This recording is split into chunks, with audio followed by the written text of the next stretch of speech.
নমস্কার। আপনারা দেখছেন সলিল বাগচির ভিডিওতে তার স্বরচিত কবিতা পাঠ। এখন যে কবিতাখানি পড়ে শোনাবার জন্য আপনাদের কাছে নিয়ে এসেছি, সেই কবিতার নাম আহারে বিধান। তাই এখন পাঠ করে শোনাচ্ছি, আপনারা শুনুন, দেখুন। কবিতা আহারে বিধান। একটু না হয় অনিয়ম হয়েই গেল, আরও একটু যদি হয়, সদাই মনেতে জাগে সেই শঙ্কা, কি জানি কি হয়, শুধু ভয়।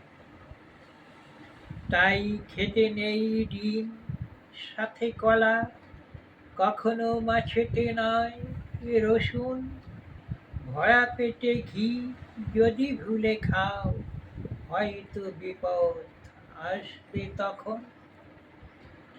মাছ দুধ ডিম এক পাতে বসি, তার সাথে যদি গো মাংস খেলে, কি যে ঘটে যাবে বুঝবে সবাই, খাই খাই করে শুধু খেলে। খাবারের সাথে খাবে না কখনো সুন্দর ভেবে যদি পাকা ফল, কম করেও আধ ঘন্টার ব্যবধানে খেতে হয় যেন সে সকল।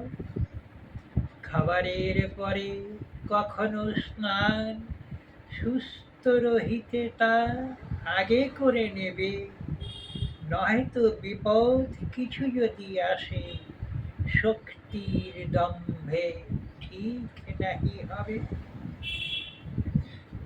খাবারের সাথে খাবারের মাঝে কখনো খাবে না যেন জল, তাই আধ ঘন্টা আগে বা পরে যদি খাও তবে হবে সফল। রসুন মূলার সাথে তাল সাথে কলা, খেও না জীবনে সুস্থতায়, ভাত সাথে শশা না খেয়ে সকলে আধ ঘন্টা পরে ও খালি পেটে খায়। খাওয়ার পরেই দিও না কো ঘুম, শুয়েও না কখনো বিছানায়, হেসে বসে হেঁটে একটি ঘন্টা যেন নিয়মে কাটানো যায়।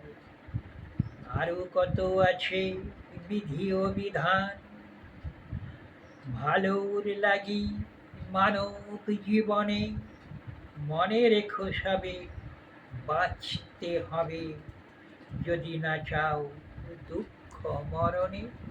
নমস্কার।